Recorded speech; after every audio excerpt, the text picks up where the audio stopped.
Clapper, clapper, ready.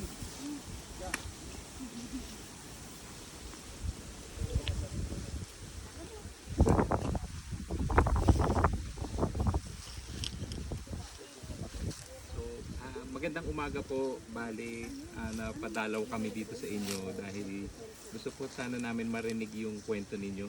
Saka gusto din namin ibahagi yung kwento ninyo sa buong mundo po tungkol dito sa inyong pagkakape. Ngayon, so una po, ano pong pangalan nyo at pwede nyo po bang sabihin kung nasaan po tayo ngayon? Ako si Ben Bicedo, kasalukuyang treasurer po ng Barangay 2A Farmers Agriculture Cooperative. Nandito po tayo ngayon sa Sitio Dalig ng Barangay 2A, Magallanes, Cavite. Dito po sa aming coffee plantation na pinipromote niya. Opo po, coffee plantation po ang itong farm po ninyo. Opo, anong klaseng kape po ang nakatanim dito? Meron po kaming mostly Excelsa and konting Liberica. Saka may mga old Robusta trees din po. Pero konti lang po yung Robusta. Opo. So, yung sa nabanggit po ninyo na cooperative po kayo, ilan po ba ang member ninyo? Nag-start po kami actually noong December 2022. May 22 members po kami. 22 members. Sa ngayon, mayroon po kaming 77 members. 77. Tapos ang tanim po nila ay ganun din po ba? Parehas Opo, din po. kape din po. Excelsa din po, tsaka Liberica. Majority po sa members namin ay Robusta ang tanim nila. Kasi mas maagang bumunga at mas marami yung harvest sa Robusta. Opo. Ang problema na medyo high maintenance. Mas madalas ka magpupruning, tapos kailan mas maalaga. Hindi katulad ng Excelsa and Liberica. Opo. Pwedeng once every 6 months siguro mag-pruning. Opo. Saka hindi gaanong maintenance. Mm. I prefer yung barako na tinatawag. Okay. Opo. Ito pong itong farm po ninyo mismo, gaano po kalaki ito? Actually, itong farm na to is 7.6 hectares. Pero ang planted with coffee ay nasa around 2 hectares. 2 hectares yung kape. Tapos yung iba po ay ano po nakatanim sa iba? Ay doon po sa gawing dulo, napier lang po. Kumpay namin sa baka. Meron kasi kami cattle patting project doon okay. sa gilid. Opo. So ano po, itong lupa nyo ay parang iba-iba, halo-halo yung kung ano yung pwedeng kung papagkakakitaan. Opo. Kasi ano rin talaga yung ngayon na lang po naman na umaano yung coffee dito Opo. Dati-dati parang neglected na yung coffee farming kasi masyadong mababa po yung selling price ng kape. Tapos mataas naman yung inputs gaya ng fertilizer, napakamahal ngayon. Opo. Pero nakaganda po yung pagtatayo namin ng cooperative. Mula nang magkaroon kami ng cooperative, in 2022 ang farm gate price ng coffee dito nasa 30 to 35 pesos lang Ano po yung 35 pesos? Ano po? Yung dry cherries. Dry cherry? Dry cherries. Pero nung magkaroon kami ng cooperative, unang ginawa namin, nag-benchmarking kami sa Amadeo, sa Batangas. So ang buying price nila 60 pesos na. Opo. Dito 35 pa lang, 30 to 35. So Opo. ni-level up namin. Opo. Pinantayan namin yung buying price ng Amadeo and Batangas. Opo. So namili kami rito ng the same price, 60 pesos per Opo. kilo. Yun. Nawala yung middleman, kami na ang Opo. ng market dito. Opo. So ayun, tuloy-tuloy na. Kami na yung parang nagko-control ng dito, lalo na mga members naman namin yung may mga kapihan dito. Opo. Yung cooperative ninyo ay 2022? Tama po ba? Opo. So, ibig po bang sabihin, ganun nakatagal lang din po kayo nagkakape po? O mas matagal pa po? Yung po mga members namin matatagal na. Pero ang nangyari nga po, parang captive market sila ng mga traders. Yung traders nagdidikta ng presyo. Opo. Okay, 30 pesos lang buying namin. Opo. Take it or leave it. Opo. So, kawawa naman yung mga farmers. Opo. Pero nung magkaroon ng nabuhayan sila ng kape. Nagsisimagtanim na kami ng maraming kape ngayon. Okay. May mga tumutulong po ba sa inyo? Like yung technology, mga training o mga Marami po. marami po? Yung pong technology na ginagamit namin ay provided by DOST in collaboration with CABSU, Cavite State University. Opo. So sila nagbigay sa amin ng technology para magproseso ng kape. Opo. Meron kami two processes, isang wet process at isang dry process. Tapos yun naman pong mga logistics, may mga tulong din po ang Department of Agriculture, ang Department of Agrarian Reform, DOLE, DTIS. Marami po tulong na ahensya ng gobyerno, lalong-lalo na po dun sa CFIDP program. Opo. Parang 14 different government agencies yung collaborate para matulungan yung mga farmers. Ang galing. Ngayon po, so nakakatanggap kayo ng mga tulong. So nagkaroon ng development yung ano nyo, no? Yung itong kapihan po dito sa community ninyo. Ngayon, tanong ko lang po, ngayon meron ng mga tulong, tapos meron na kayong mga alam na teknolohiya. Ano para po yung pinaka mahirap na parte po dito sa pagkakape? Sa simula sa pagfarming, pagtatanim hanggang sa pag-process. Ano po yung pinakamahirap sa tingin ninyo? Ngayong may kaalaman na kayo at meron na rin mga teknolohiya. Kung sa point of view ng individual farmers, ang pinakamahirap ay yung sa production kasi yun nga, mahal ang inputs eh. Para mapabunga namin ng kape, kailangan namin ng paglilinis, paglalagay ng fertilizer. Kung mahal ang fertilizer, hindi kami nakabili, hindi naman bubunga ng maganda yung kape. Opo. So isa sa pinakamahirap na parte yun, yung sa production side. Opo. Pero sa point of view ng cooperative, ang pinakamahirap ay yung pagsisimula. Kasi nagsisimula pa lang kami, katulad ngayon, Opo. 3 years na kami in existence pero wala pa kaming empleyado. So lahat sa amin volunteers. Opo.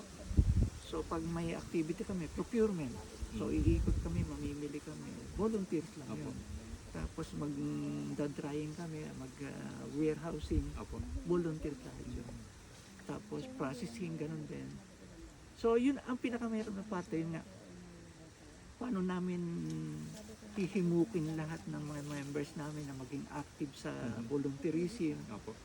So ang iba naman parang ine-expect nila kaagad pag nag-join sila sa cooperative, makikishare na sila sa profit. Opo. Pero doon sa sharing sa responsibility para maiangat yung cooperative, yung iba hindi nila napapansin ganyan. Yun pinakamahirap na aspect sa point of view ng cooperative. So kami parang binuhay namin sa isip ng mga members namin yung one common objective. Magtatayo kami ng isang maunlad at kumikitang kooperatiba. Opo. Hindi na para sa amin, para doon sa mga susunod na henerasyon namin. Magbibigay ng livelihood doon sa mga kanayo namin dito sa barangay. Opo. So, okay naman sila doon, naniwala sila na kaya namin bumuo ng isang matatag na kooperatiba. Opo. So, ginagawa namin, tulong-tulong kami sa mga activities namin, and then nakalag in yung mga yung attendance namin. Opo. Every year and ano kami ng cash incentive. So, base doon sa kinita ng cooperative, magsisegregate ka na certain amount at the end of the year. Magdi-distribute kami ng cash incentives. Base sa time na dinivote ng member na pagbo-volunteer niya sa activity. So, yung mga masisipag, malaki ang incentive. Hindi gaano, konti lang. Opo. So, okay naman so far, medyo masasaya naman yung members. So, ngayon, kung sakali binanggit niyo po no, yung merong sa point of view ng farmers, merong challenges. Tapos sa point of view ng cooperative, meron ding challenges. Ngayon kung meron pong darating na suporta sa inyo, meron pong tutulong, ano po sa palagay niyo yung pinakamahalagang suporta sa ngayon na kakailanganin ninyo?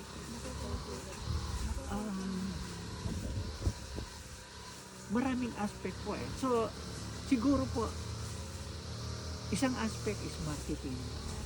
So kailangan namin lahat ng tulong para ma-promote yung aming product. Kasi may production na kami kung hindi naman namin mabibenta. So napakalaking tulong kung may magtutulong sa amin na ma-promote at ma-benta yung aming coffee product. Opo.